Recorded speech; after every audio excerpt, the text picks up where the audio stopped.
ഞാൻ സംസാരിക്കാൻ പോകുന്ന സബ്ജക്റ്റ് ബാച്ചുലർ ഓഫ് ഫിസിയോതെറാപ്പിയെ കുറിച്ചിട്ടാണ്. കോഴ്സിൻ്റെ ഡ്യൂറേഷൻ 4.5 വർഷമാണ് വരുന്നത്. Eligibility +2 science, physics, chemistry, biology 50% മാർക്കാണ് വേണ്ടത്. ഇവരെന്താണ് പഠിക്കുന്നത് വെച്ച് കഴിഞ്ഞാൽ ഹ്യൂമൻ ബോഡിയിലെ muscles, nerves, bones, internal organs തുടങ്ങിയ എല്ലാ പാർട്സും പഠിക്കുന്നുണ്ട്. ഇവർ സബ്ജക്റ്റ് എന്ന് പറയുന്നത് അനാട്ടമി, ഫിസിയോളജി, ഫാർമക്കോളജി തുടങ്ങിയ സബ്ജക്ട്സാണ് പഠിക്കുന്നത്. ഇവർ പഠിക്കുന്ന സമയത്ത് തന്നെ സ്പെഷ്യലൈസ് ചെയ്യുന്നത് ഓരോ വർഷവും. എക്സാമ്പിൾ പറയുകയാണെങ്കിൽ ഓർത്തോ ആൻഡ് കാർഡിയോ ആണെങ്കിൽ നെക്സ്റ്റ് ഇയറിൽ ന്യൂറോ ആൻഡ് പീഡിയാട്രിക്സ് ആണ് ഇവർ സ്പെഷ്യലൈസ് ചെയ്യുന്നത്. അങ്ങനെ ഓരോ വർഷം ഡിഫറെൻ്റ് ആയിട്ടുള്ള സ്പെഷ്യലൈസേഷനാണ് പഠിക്കുന്നത്. ഇനി നിങ്ങൾ ജോയിൻ ചെയ്യുമ്പം ഏതെങ്കിലും ഒരു ഫീസ് കുറവുള്ള കോളേജ് നോക്കിയിട്ടല്ല ജോയിൻ ചെയ്യേണ്ടത്. മെഡിക്കൽ കോളേജ് ഓർ ഹോസ്പിറ്റൽ ക്യാമ്പസാണ് ജോയിൻ ചെയ്യേണ്ടത്.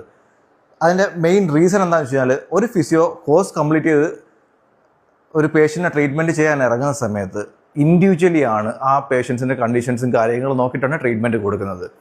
ആ സമയത്ത് ആരും തന്നെ ഹെൽപ്പ് ചെയ്യാനില്ല. അതുകൊണ്ട് നിങ്ങൾ ഈ ഒരു കാര്യം ശ്രദ്ധിക്കണം. നെക്സ്റ്റ്, ഇവരുടെ ജോബ് റോൾസ് എന്ന് പറയുന്നത് ക്ലിനിക്കൽ ഫിസിയോതെറാപ്പിസ്റ്റ് ആയിട്ടും അതുപോലെ തന്നെ ന്യൂറോ, കാർഡിയോ, ഓർത്തോ, പീഡിയാട്രിക് തുടങ്ങിയ ഫിസിയോതെറാപ്പിസ്റ്റൊക്കെ ആയിട്ടാണ് ഇവർ ക്ലിനിക്കൽ പ്രാക്ടീസ് ചെയ്യുന്നത്. ഇനി പോസ്റ്റ് ഗ്രാജുവേഷനിലേക്ക് പോകാനാണെങ്കിൽ MPT എടുത്തിട്ട് നിങ്ങൾക്ക് സ്പെഷ്യലൈസ് ചെയ്യാം, PhD ലെവലിലേക്ക് സ്പെഷ്യലൈസ് ചെയ്യാം. ഇനി കൂടുതൽ കാര്യങ്ങളെക്കുറിച്ച് അറിയാനായിട്ട് ഞാനുമായോ എൻ്റെ ടീമുമായിട്ട് കോൺടാക്ട് ചെയ്യാം. Thank you.